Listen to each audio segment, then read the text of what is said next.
Bulking and cutting don't have to be this daunting change you go through every so often. It's not as terrifying as people make it seem. It's that time of year again, when the most crucial decision of someone's gym life is about to be made. The Beachbody bonanza is over. And that poses a crucial question: to bulk or to cut? It's a question that advanced lifters have to battle encounters with every so often. Intermediate lifters are coming to terms with that fact, and beginners are just flat out terrified they're going to screw it up. But the good news is, the process is highly overcomplicated in most cases, and as long as you focus on a few core principles, you'll be fine and your cycles won't feel anything like a ball of stress. You'll progress excellently. You're here to get healthy. We all are. In the wakeboard days, so we don't live a life in the night. Pray to God, and I hope I don't go. Been awake for days, so we don't live a life. Alright, so by the title of the video, you can likely infer what's going on, and some of it is self-explanatory. Bulking involves a gain. You're bulking up. Cutting involves a loss. You're cutting down. Starting with bulking, it normally involves a gain in muscle.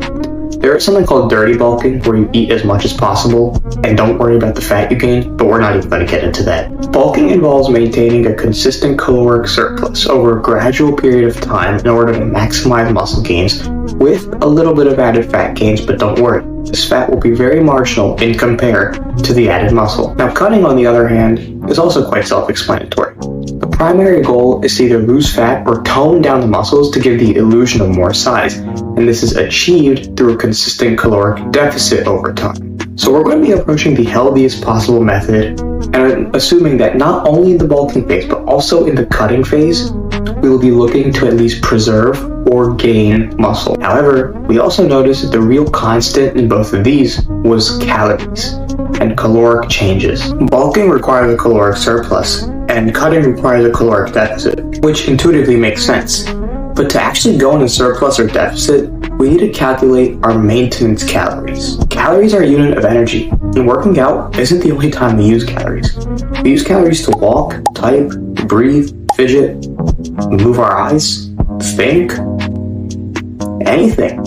Everything uses energy in our body, even the most basic biological processes. To maintain our current physique, while carrying out our normal daily routine at the exact same weight, we eat maintenance calories over time. Now, I cannot give you your maintenance calories because I don't know what your daily routine looks like and I don't know your weight. But I am linking some great sites which I've used to figure out my maintenance calories. Once you figure out your maintenance, there are two key things you have to consider: how much you eat above or below maintenance, and how much of this one key nutrient, one very crucial aspect of your diet, you intake on a daily basis. So starting with how much you deviate from maintenance above or below, let me tell you this: the change in your weight, and normally your physique, is directly proportional to the amount you go above or below maintenance. Now, in a bulking phase, you're eating in a caloric surplus, meaning that the calories your body doesn't need to survive with its current weight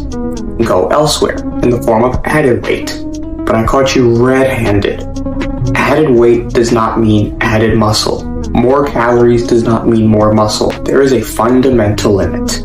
Now, I don't know what it is because it differs in everyone, but there is a fundamental limit to how much protein and muscle synthesis can happen in a day. The rest goes on as fat. Yes, the rest goes on as fat. The general research and consensus shows about 200 to 300 calories above your current maintenance levels should be enough to maximize muscle gains while minimizing your fat gains while you bulk. If you're laser precise, you'll gain no fat, but not everyone's laser precise. Not even me. Same thing in cutting. 200 to 300 calories below maintenance should do the trick. Now, you may be thinking, wait, in cutting, shouldn't I eat very little to maximize my fat loss? But in that case, you're going to be losing muscle too, and like we said earlier, we're going to take the healthiest possible approach to this. It's flat out unhealthy, and on this channel, we avoid all of that YouTube ad nonsense. Now, earlier I mentioned that one key nutrient was also crucial in bulking or cutting. What is it? Alright, so I got you hooked by telling you that there's one key nutrient that you need to worry about when it comes to bulking or cutting, and you probably think because of social media I'm going to list some very long sounding chemical just because organic.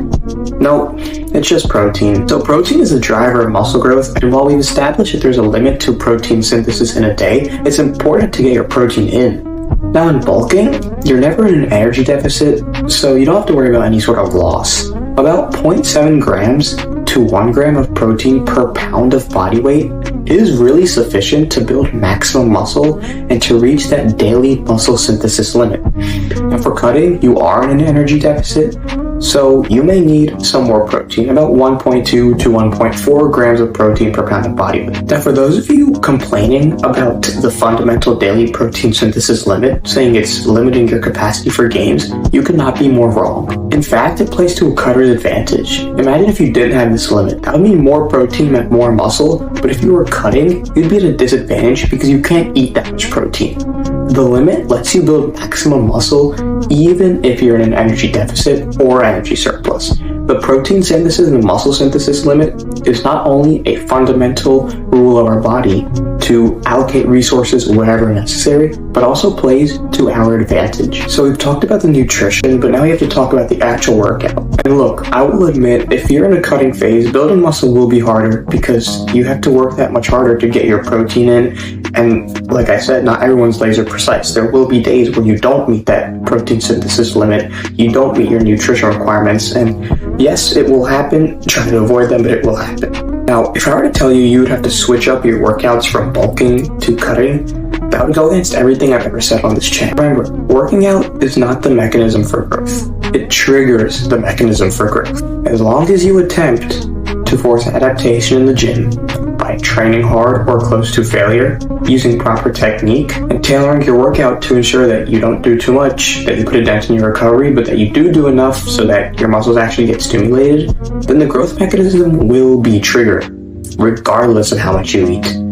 Yes, how much you eat influences the extent to which you grow, but triggering the growth mechanism comes from your workouts. It will occur faster in a bulk because your body does not need to worry about being in an energy deficit. It can allocate resources to building muscle because it knows it has resources to do the rest. Whereas in cutting, it's in a consistent energy deficit and may get biologically scared, which means that it won't have that much resources to dedicate to muscle building all the time. However, bulking and cutting don't have to be this daunting change you go through every so often. It's not as terrifying as people make it seem. It's slightly changing up your calories to meet one common goal, the common goal that every lifter has, to look better, feel better, and better their health. That's what we're all about, that's what it's always been about, and that's what it will always be about. Before I sign off, I'm going to link some of my socials in the description. You can keep up with the content in real time, and you can also keep up with everything that not only I post in video form, but also in tweet form or short form by using those social links. Now, a very exciting announcement I made in the last video. I'm launching a shop very soon. YouTube will be the first to know about it and first to get access to some exclusive discounts I'm going to keep only for a limited time, only available to YouTube subscribers. So that is very exciting, and I'm extremely excited to be announcing it to you guys first. That shop's coming soon, I promise, and when it does, it's going to be the most versatile fitness store you've ever seen. With that said, this is Simple Fitness Gains reminding you to stay cognizant of the content you consume and stay tuned for more content in the near future.